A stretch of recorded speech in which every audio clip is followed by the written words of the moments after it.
Good morning, good afternoon, and good evening to those who are watching once again this stream, this channel called Things I Have Learned Lately, na kung saan ibinabahagi ko lang naman yung mga bagay na natututunan ko personally from the Bible and also from the sermons that I also get to experience week in and week out.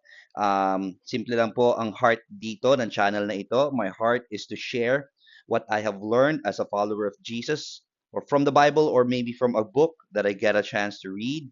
And hopefully, um, kayo po ay mabless, ma-encourage na mag-follow kay Jesus Christ all the days of your lives. We can be a blessing to others by simply inviting them to watch this broadcast, or you may share the stream to your social media platforms that are available right around you. So today is nasa third episode na tayo ng series na ang pamagat na When We Gather. Just so you know, I am attending Victory, particularly in Kalamba, and sila ay nasa third week na ng series na When We Gather, na kung saan pinag-uusapan yung liturgy ng isang service. Okay? Sa isang service, ang dami nangyayari, di ba? Kung ikaw ay nakaka-attend ng Sunday service, napakadami nangyayari. May singing of songs, meron ng mga sacred gathering, tipon-tipon, may sermon, may supplication kung tawagin, may sacrificial giving. And these things ay hindi aksidente, hindi siya part lang ng program, quote and quote.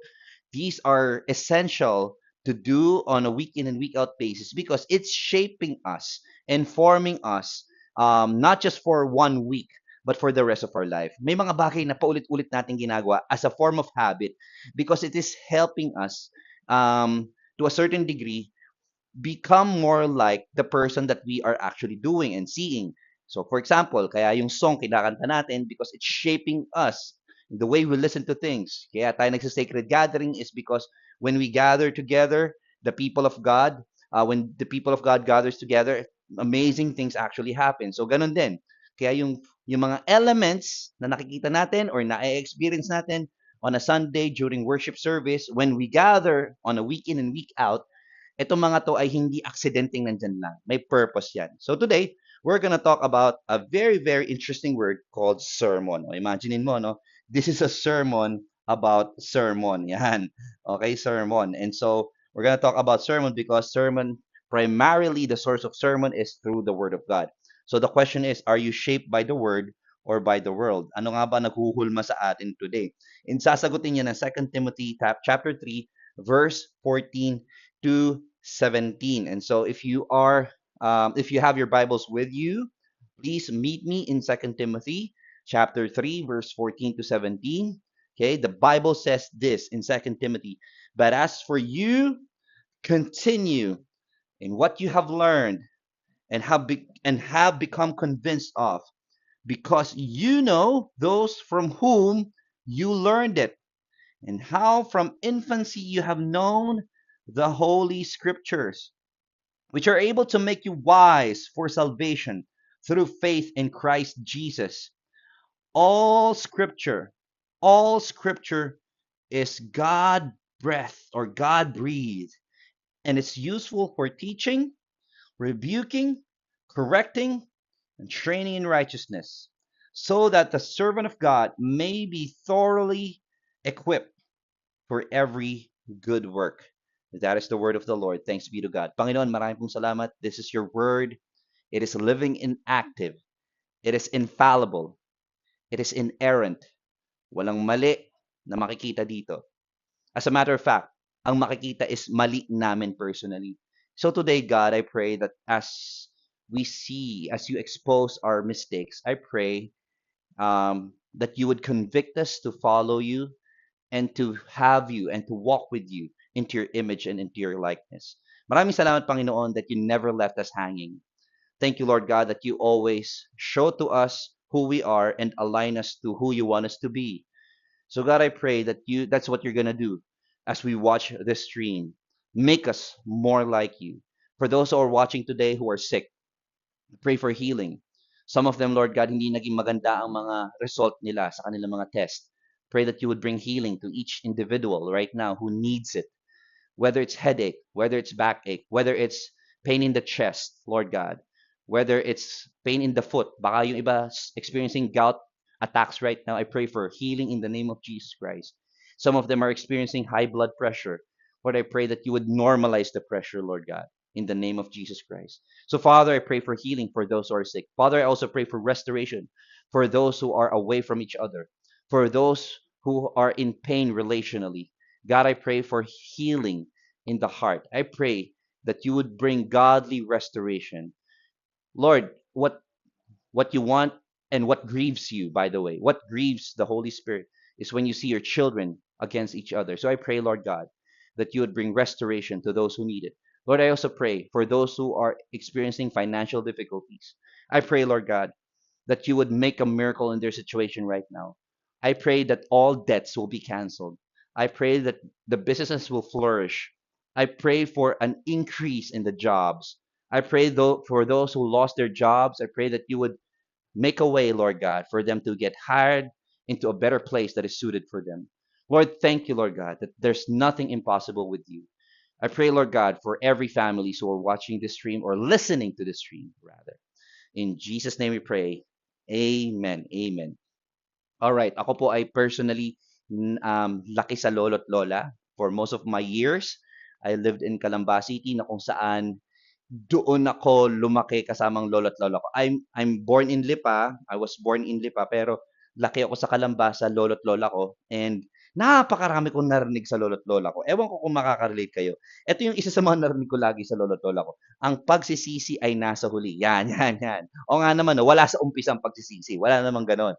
'Di ba? Laging nasa huli ang pagsisisi. Yan, countless times, numerous times, narinig ko yan sa aking grandparents, okay? Eto, baka familiar kayo dito. Kapag maikli ang kumot, matutong mamaluktot. Yan, baka narinig niyo na to. Baka yung iba sa inyo parang, ha, nami-miss ko nanay ko, ah. Okay, naalala ko nanay ko dito, ah. 'Di ba pag ano, pag halimbawa, tatlo lang yung hotdog, tatlo kayong magkakapatid, itag-iisa lang, okay? Matutong mamaluktot. Okay, yung iba kasi tinatago pa sa ilalim ng kanin yung hotdog, eh, para manduga sa kapatid, eh. Wag naman gano'n. Ang taong masikap, mga pangarap matutupad. Yan. Okay? Pag ikaw daw ay hardworking, okay? And when you are hardworking, yung element na yan, okay? Mga pangarap matutupad. Yan. Paulit-ulit yan, narinig sa lolo't lola, 'di ba, sa mga nanay. O ang pag-aasawa ay hindi biro, hindi pagkaing mailuluwa kung mapaso. Ayan, kung ikaw ay may asawa, okay, wag mong basta-basta idudura yan. Kaya minsan kahit kadura-dura, wag mo naman sanang gawin. Okay? Yan yung mga lagi mong naririnig siguro. Another one is, ang lumalakad ng matulin kung matinik ay malalim. Di ba? Okay? Nagmamadali ka daw sa buhay, okay, medyo mahapdi-hapdi din pag natinik ka.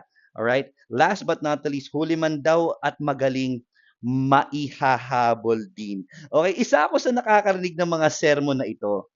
Okay, typical na sermon ng nanay at tatay. Ako personally, I would say typical na sermon ng lolo't lola. I mean, yung lolo't lola ko, meron silang apat na anak. They have four boys, okay? And they have four apos. Okay? Not one for each, pero nonetheless, isa ang anak ng mga lolo't lola ko ay panay lalaki.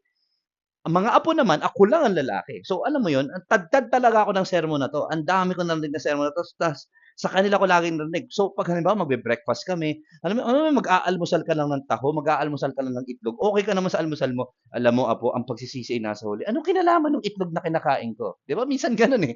Anong kinalaman ng hotdog na kinakain ko sa ang pagsisisi ay nasa huli? Okey, pagsisisihan ko ba 'pag kumain ako ng hotdog? 'Di ba parang gano'n, eh, 'no? I mean, you would hear these lessons, sermons, quote unquote, so to speak, nasesermonan. And nung bata tayo, yan na naman si nanay, manenermon na naman, yan na naman si tatay. Ano ba yan? Sasakay na lang kami ng jeep, manenermon pa. Marinig pa ng mga katabi ko yung mga sermon sa akin. Alam mo yun, sometimes, here's the tension, di ba? Na nung bata tayo, parang rinding-rindi ka dito. Ay, grabe, ito na naman, for the 100th time. Sandaang beses ko na to naririnig. But here's the thing, something interesting happened as we grow older. Life had a way of proving them right. 'Di ba? Nung tumanda ka, lahat do nag-make sense. Nung bata ka, inis na inis ka, bakit mo 'to naririnig? Pero nung tumanda ka, aminin mo, it made sense at all. It did made sense at all. Hearing these things when you were young, parang walang kakwenta-kwenta. Pero nung tumanda ka, ay grabe. Nung nagkaroon ka ng painful mistake, Nung nagkaroon ka ng painful investment in life, nung may mga bagay kang dinesisyonan na ginawa, tapos all of a sudden parang, ay sana pala ginawa ko 'to. Ang dami mong sayang at sana. Tapos you will suddenly remember, sabi nga pala ng lolo't lola ko, sabi nga pala ng nanay ko, ang pagsisisi ay nasa huli. Nung dumating sa point ng buhay mo na tight ang budget, nung bigla kang nawalan ng trabaho, nung bigla kang nung biglang nawala yung resources mo, yung biglang nag-pandemic, 'di ba? Nawala hindi ka na makasakay ng barko, bigla kang may nakita sa iyo. I mean, yung mga nasanay kang ganito yung kita, ngayon kailangan yung mag-adjust. Ngayon, biglang maalala, o nga pala sabi ng nanay ko, kapag maikli ang kumot, matutong mamuluktot. 'Di ba tayo naman, di naman lahat sa atin, di ba, sineseryoso ang pag-aaral. Yung iba sa atin, baka parang bulakbol, ganyan-ganyan. Parang pagdating sa school, di ba, baon lang ang habol, recess, favorite subject, recess, di ba, laging ganon.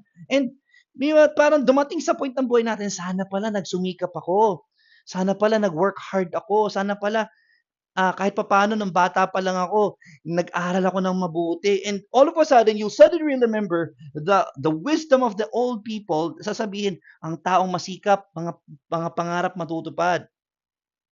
'Di ba, nung nag-asawa ka, parang gusto mo na mapaghiwalay. Eto, parang, hindi ko nga pala pwedeng basta pwedeng isuka na lang 'to, okay? Hindi ko pala pwedeng basta mailuwa 'to at napaso lang, 'di ba? Some of us here today, we experience investing in quick solution that led to quick failure. Nagmamadali sa buhay, gusto yumaman agad, 'di ba? Kaya nga ang lumakad ng matulin kung matinik ay malalim. Ay, grabe, ang dami kasi nagmamadali ngayon. We microwave everything, we microwave stuff. We want instant solutions to some problems. And yon, eto na nga, lumakad ng matulin, ang matinik ay malalim. And there are times in life na parang feeling natin, eto na, wala na kaming kapag-apag-asa. And you realize that there's a message from the past, sasabihin, huli man daw at magaling maihahabol din. Friends, when marriage, work, and responsibilities became real, those words we once ignored when we were young became words we wish we had listened to sooner. Why? Because wisdom often makes more sense after life has tested us. Nung bata tayo, wala pang testing sa buhay. Nung bata tayo, wala tayong ibang ginagawa eh. Pero nung dumating yung panahon na ang dami na natin pinagdadaanan, ang dami na nating concern, it only made sense when life gets hard.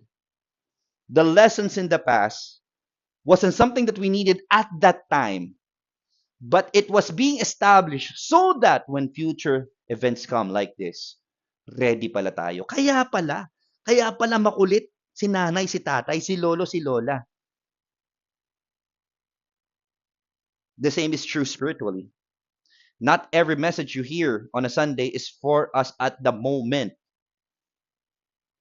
Pero magbe-make sense yung sermon sa atin when we encounter life itself. That's why sermons are very valuable. Kung valuable yung sermon ng nanay mo at ina-apply mo siya sa buhay mo ngayon, mas lalo na yung sermon na narinig natin week in and week out. And in the past, the church doesn't call it sermon. They don't call it sermon. Sabi sa Acts chapter 2, alam natin tong kwentong to.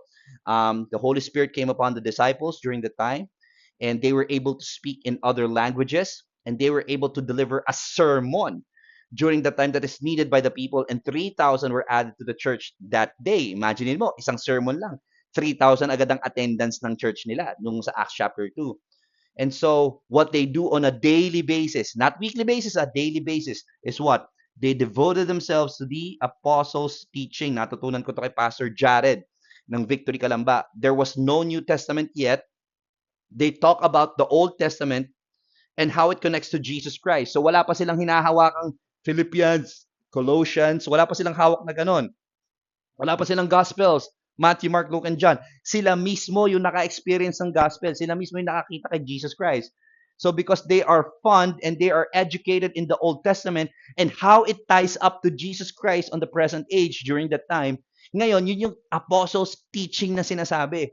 na itong Jesus na 'to, siya yung embodiment ng mga nangyayari nung Old Testament. Itong Jesus na 'to, siya yung pinapangakong Messiah nung sinasabi ng mga prophets nung unang panahon. Itong Jesus na 'to, yung sinasabing the root of Jesse, the son of David, that will bring us to salvation once and for all. Removing all our sins, deleting it all, having a reformated life. Imagine, ganun yung pinipreach nitong mga disciples during that time. They were adamant in teaching this because this is not just a new age teaching, this is an old teaching, just being aligned to what is right. So these are not just life lesson sermons. Hindi ito yung mga tipong life lesson lang na sinabi lang ni nanay, sinabi lang ni tatay.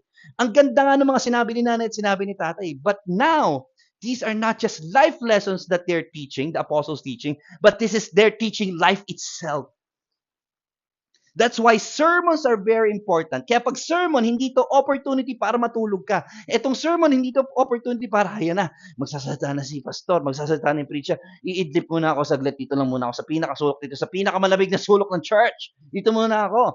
Okay? Hindi yan pagkakataon. Huwag mong gawing sinehan ang sermon. Sermon is an opportunity to hear life itself because that's what we need. Kaya yung sermon, ito ang laman ng sermon. Kaya as we respond, this is how we respond. When we hear the sermon, this is how we should respond as disciples. Root yourself in the word, receive correction, and respond in obedience. Yung binasa po natin kanina is 2 Timothy. Alam natin, 2 Timothy is a letter of Paul to Timothy, a young pastor during that time, leading his churches, the one that they planted together. Si Paul pala yung nagplant, most of them. And Timothy is the one who is now leading these churches that is delegated to him by Paul because he is in prison and is about to die and persecuted because of his faith, because of the things that he did for the church. And ito yung huling habilin. 2 Timothy is the huling habilin of Paul. The last message of Paul to these people. So, eto na. Bago siya pumanaw, ito yung sinabi niya. But as for you, continue. Grabe, no? But as for you, continue in what you have learned and have become convinced of, because you know those from whom you learned it. Pag sinabi tong linyang tong, but as for you, continue, meaning meron tang pinanggalingan in the previous text. Bakit niya sinasabi? Bakit ang encouragement ni Paul is, but as for you, continue? Ano ba yung mga sinasabi ni Paul na mangyayari? Ito yung mga sinasabi kasi ni Paul. This is what will happen daw. Sabi ni Paul, but mark this, markahin mo to, itaga mo sa bato. There will be terrible times, aray mo, di ba? In the last days, okay? People will be what? Lovers of themselves. Yung GGSS, gandang-ganda sa sarili, gwapong-gwapo sa sarili. Okay? Mas importante yung kilay kaysa sa katabi. Ganon. Lovers of money. Nothing wrong with money. Nothing wrong with that. But the problem is being lovers of money, boastful, proud, abusive, disobedient to their parents. Wag mo munang batukan ng anak mo, mamaya na.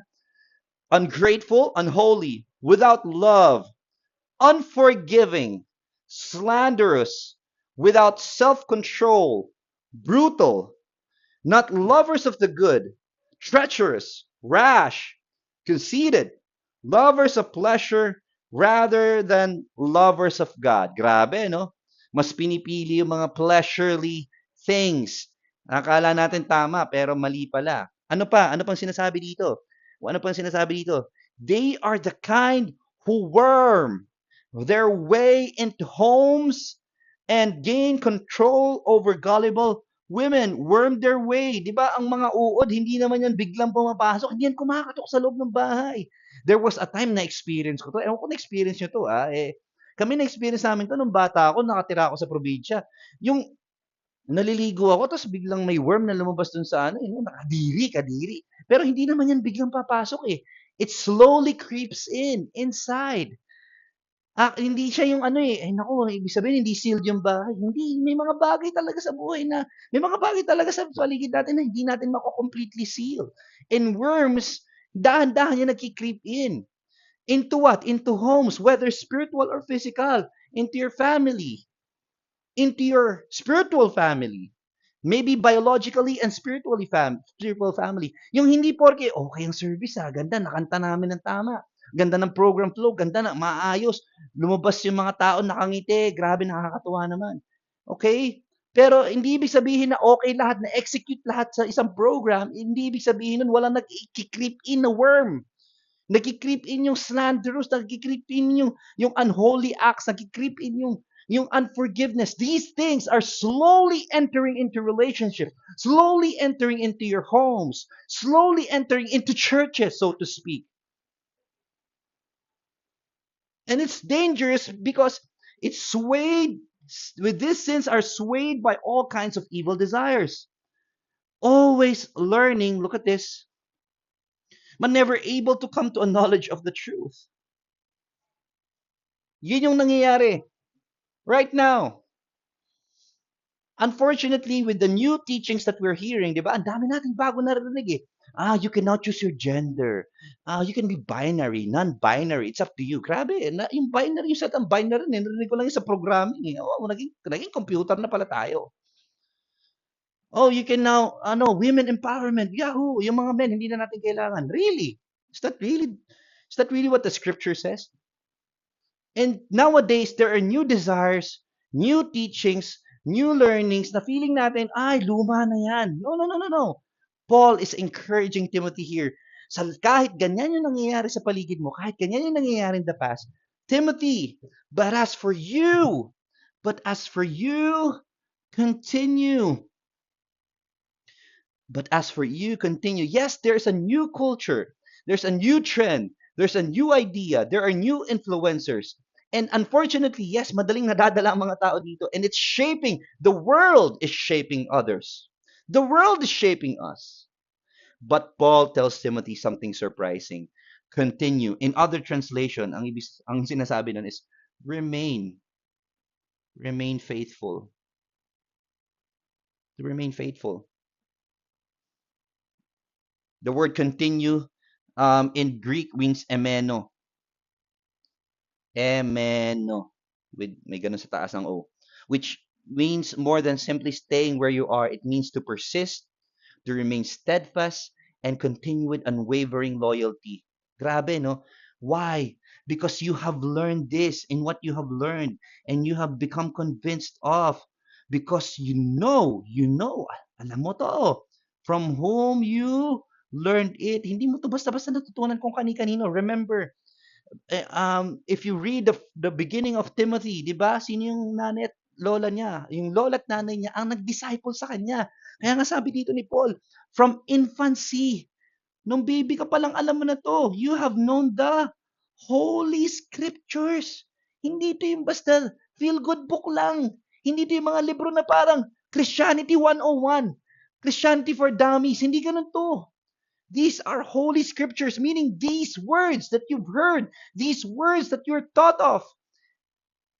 These are set apart books. That's why you're experiencing life. And by the way, hindi siya na disciple ni Paul nung umpisa pa lang. It was the grandmother, it was the mother who discipled Timothy at sinundutan lang to ni Paul. So the parents and the grandparents were the first leader, disciple maker of Timothy. And what continued in his life is only Paul. What propelled him to become a leader was Paul. Pero yung development, the foundation came from the parents itself. Grabe, no? That's why, friends, this is important. Kaya, umpisa pa lang, bata pa lang, rooted na. Kaya bata pa lang, established na sa salita ng Diyos. Bakit? Kasi umpisa pa lang, tinuturuan na talaga sila ng lessons dito. Friends, what I'm trying to say is the Christian life isn't about constantly chasing something new. It is about remaining rooted in what is eternally true. Ano yung mga totoo? Saan ka dapat rooted?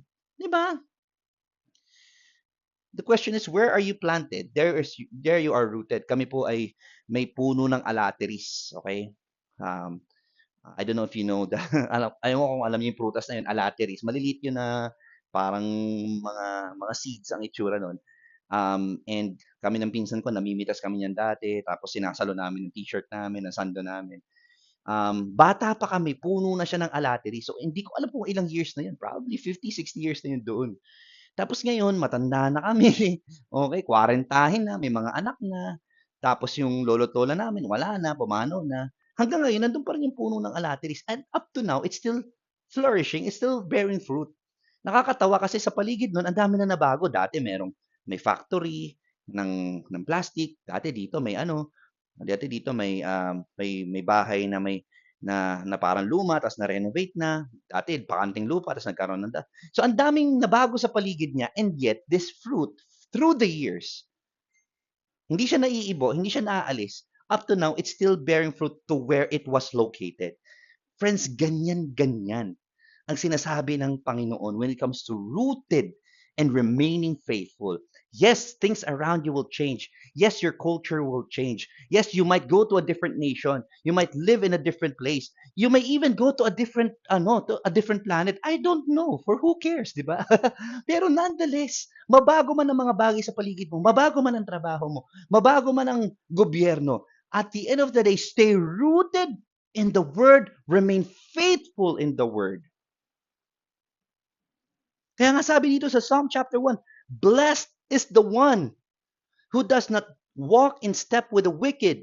Blessed daw yung mga hindi lumalakad sa hindi magandang landas, or stand in the way that sinners take, or sit in the company of mockers, but whose delight is in the law of the Lord, and who meditates on his law day and night.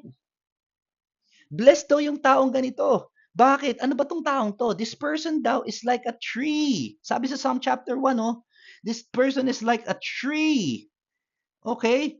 Planted by streams of water, which yields its fruit in season, and whose leaf does not wither. In other words, you will not be able to see the root. The root is hidden, but the fruit is shown. Lalabas yung fruit whether you like it or not. Alam na alam kung nakatanim ka sa isang bulok na lugar. Alam na alam kung saan ka nakatanim based on how you respond in the events. May nabasa akong libro, E plus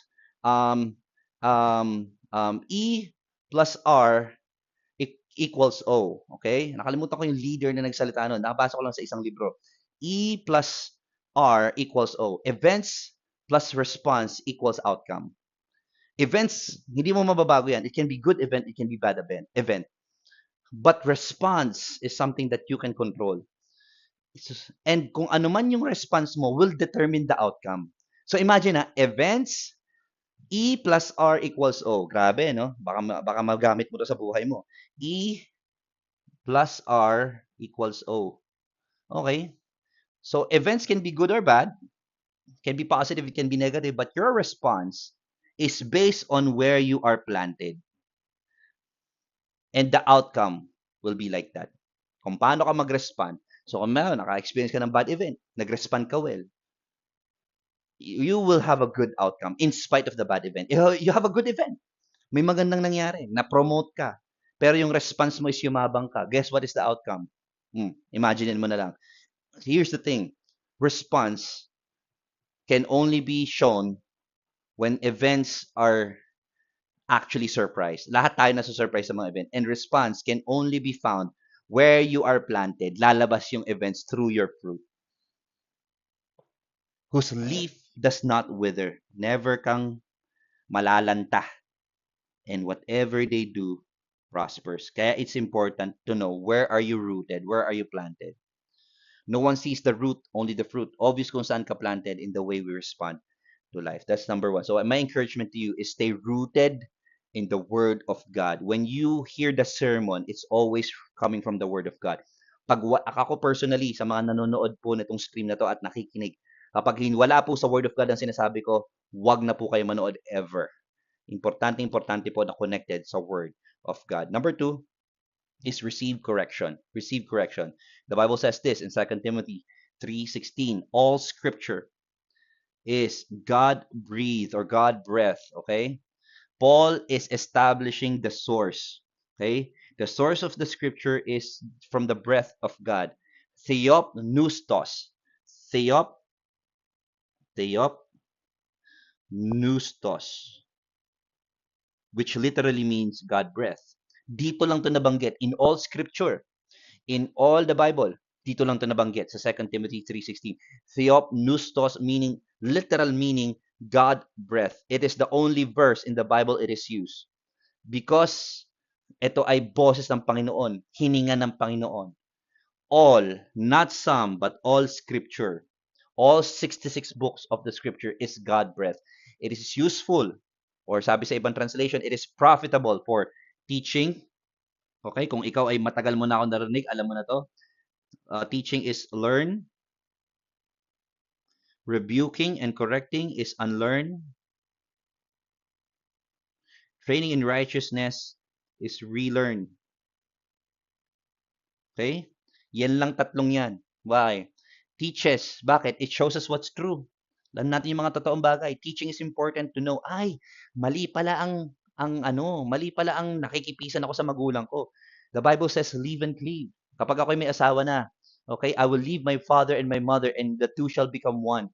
So, hindi pala maganda nakikipisan ako. Okay? Hindi pala tama na hindi pala tama na mayroon akong cohabitation. Hindi pala maganda na ako may ka-live-in. Dapat pala, nag-aasawa kami dalawa, nagpapakasal kami. It shows us what's true. Ay, naku, hindi ko alam to eh. Ngayon, alam ko na ngayon. Ganun naman talaga eh. When we read the Bible, it's like a mirror. When the preacher speaks, it's like showing who we are talaga to public. Diba? It establishes sound doctrine. Okay. Holy Spirit pala is a God. It's not a force. He's not a ghost. Kasi ang tawag sa kanya sa ibang Bible, Holy Ghost eh. Akala ko multo eh. Hindi pala. Pag sinabi palang Holy Ghost, it's the Holy Spirit. Ano pa? To unlearn, to rebuke. Ay, mali pala to. It exposes what is false. Diba? Here's the thing. Sometimes we think we're reading the Bible. In reality, the Bible is reading us. Nababasa tayo ng Bible. It rebukes and it corrects. It corrects us. Kinokorek tayo. By the way, just to clarify, correction is not condemnation. Wala kang pag-asa. Ganyan ka na lang lagi. Yan yung mga condemnation eh. 'Di ba? Gantong klaseng tao ka, ganyang klaseng tao ka. That is condemnation. And condemnation is not from God, by the way.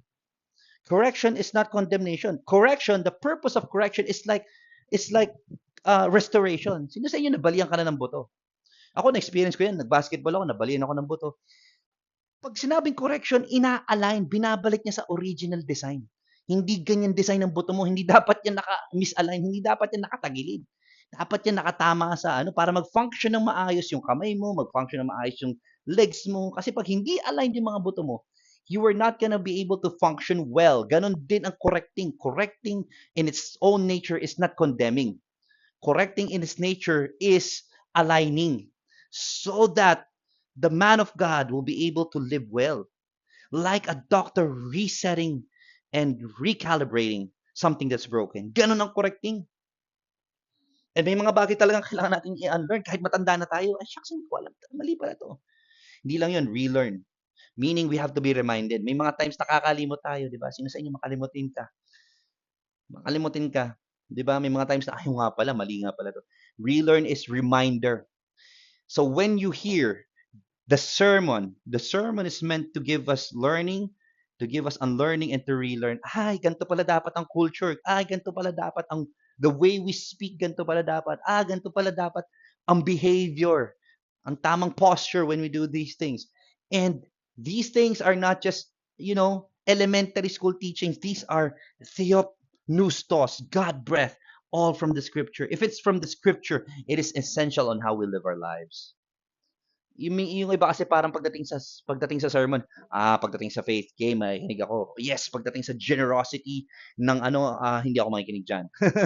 Pagdating sa miracle, signs and wonders, game ako diyan. Okay? Pero pagdating sa forgiveness, restoration, pagbabati, ayoko ng mga ganyang topic, ayoko muna ng mga ganyan.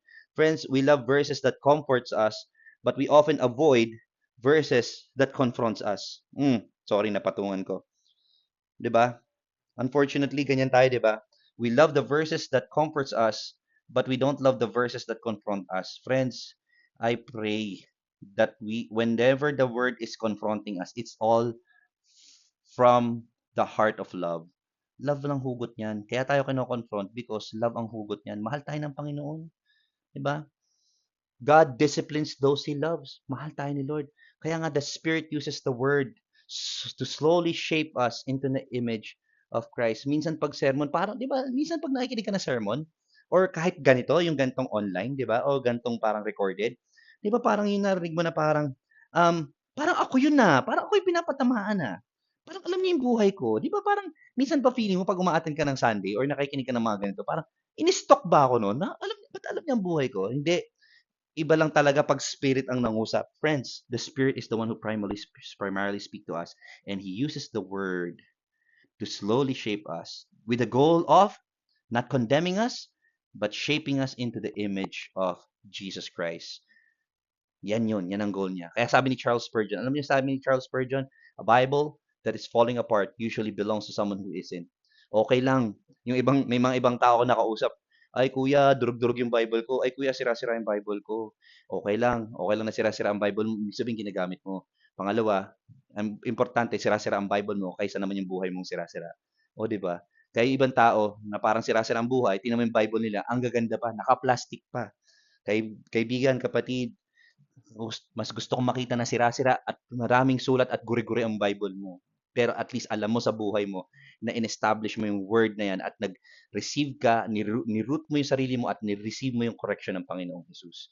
So, a Bible that is falling apart usually belongs to someone whose life is not falling apart. Amen? Sabi ni Dwight L. Moody, either this book will keep you from sin or sin will keep you from this book. Diba? Ganun yun eh. If you spend time with the reading of the word, it will keep you away from sin. Pero if you are a person na sometimes nagsisin ka, parang nahihiya akong basahin. Di ba ganun tayo? Huwag kang mahiyang buksan ng libro. Buksan mo to. Because the goal of God is not to condemn us, but to bring us back to Him. Amen? So, number 3, last but not the least, respond in obedience. So, number 1, root yourself in the word, receive correction, and respond in obedience. Last but not the least, sabi dito, all scripture is breathed out by God. It is useful for teaching, rebuking, correcting, and training in righteousness. And yung verse 17 dyan, for the man of God, so that, sabi doon, so that the man of God, so that the man of God may be complete. Okay, nagkamali po ako. Hindi ko nalagay yung verse 17. Verse 17 may be complete. Okay? So that the man of God may be, the man of God may be complete. Okay? Yan ang goal. For us to experience completion, mabuo tayo sa Panginoon. Okay? That's why, friends, my encouragement sa ating lahat, encouragement ko lang po sa ating lahat, kaya po tayo Kaya po tayo kinakausap ng Panginoon week in, week out. And tayo din naman, ang prayer ko is we respond tayo sa salita niya. Because little by little, as we continue to age, ang panalangin natin is hindi lang tayo tumatanda. Tumatanda tayong kamukha ng Panginoon Jesus. Um, Listen to this, my friends. Sabi dito ni Dwight L. Moody, the scriptures were not given to increase our knowledge alone, but to transform our lives. Hindi para tumalino lang tayo. Ay, nakinig ako ng Sunday. Alam ko na yung ibig sabihin ng Greek word na to. Alam ko yung Hebrew word na ganito. Hindi yun ang goal. Ang goal is to, not just to inform us, but to transform us into the image and likeness of His Son, Jesus Christ. Okay? Ganun tayo mako-complete. Mas gusto ko nang hindi mo memorize ang ilang scripture ng Bible, pero isinasabuhay mo naman. Mas importante yun. Ang dami naman dyan matalino when it comes to the Bible. Pero pagdating sa buhay, medyo sablay. 'Di ba? Kaya nga sabi ni J.I. Packer, ano sinabi ni J.I. Packer? The goal of Bible study is not to know the Bible, but to know the God of the Bible. Yes, maaaring hindi mo memorize yung 66 books. Maganda kung memorize mo yun. Pero, mas importante, mas nakikilala mong Panginoon. Get to know God. Be in touch with Him. Be in a relationship with Him. That's what's bring value into listening and hearing the word of God. Kaya nga when you go back dun sa points natin kanina, remain faithful, it shows our posture, okay? When we receive formation, it shows the process of God by learning, unlearning, and relearning and respond fruitfully. That's God's purpose. Ang purpose niya is for us to have fruit all the days of our life. Of course, my prayer is that we will be rooted and be firm, rooted in His Word. Yun ang number one priority. Rooted in His Word. So that we would remain faithful, we receive formation, and we would respond fruitfully. That is my prayer. Let's pray. Father, in the name of Jesus Christ, thank you for those who watch this video. I pray, Lord God, na hindi lang kami, Lord, hindi naman talaga namin goal ma-entertain. Hindi nga nila kita yung mukha ko eh. Kasi ang gusto namin makita is yung salita mo. At ang gusto namin marinig is yung salita mo. So nawa, Panginoon, yung salita mo ay humulma sa mga puso namin. Ang panalangin namin, Panginoon, is hindi lang kami matuto about you. Ma-in love kami sa iyo, Lord God, all the days of our lives. Lord, ang panalangin po namin is um, hindi lang maging standard of ano lang to, no? Maging feeling, emotion-based lang kami. The more that we get to know you, the more that we will fall in love with you, the more that we will be in a relationship together. Lord, you are our primary relationship. So Lord, speak to us always. The way to establish any relationship is always through communication. So Lord, always communicate with us through your word. Panginoon, maraming pong salamat at binigyan mo kami ng salita upang kami mas makilala ka pa. So Panginoon, salamat at sa pamamagitan ng iyong salita, kami ay nababago, kami ay nagiging bago, at kami ay may pag-asa pang mabago. So salamat Panginoon at hindi mo kami iniiwan at tinatantanan at pinapabayaan. Lord, I pray for all people, Lord God, today. I pray that your word will minister. Pray that in their devotional time, you would speak through your word. Lord, sino man ang speaker or preacher in front, I pray, Lord God, that you would use that person, Lord God, to to share, Lord God, to share whatever is needed, Lord God, and let the word of God penetrate into our hearts. Maraming pong salamat, Panginoon, sa pangungusap mo sa amin every day. In Jesus' name we pray. Amen. God bless you all. These are the things I've learned lately. I hope these are the things that you have learned as well. Maraming pong salamat. Until next week, magandang hapon, magandang umaga, at magandang gabi po sa inyo lahat. God bless you all.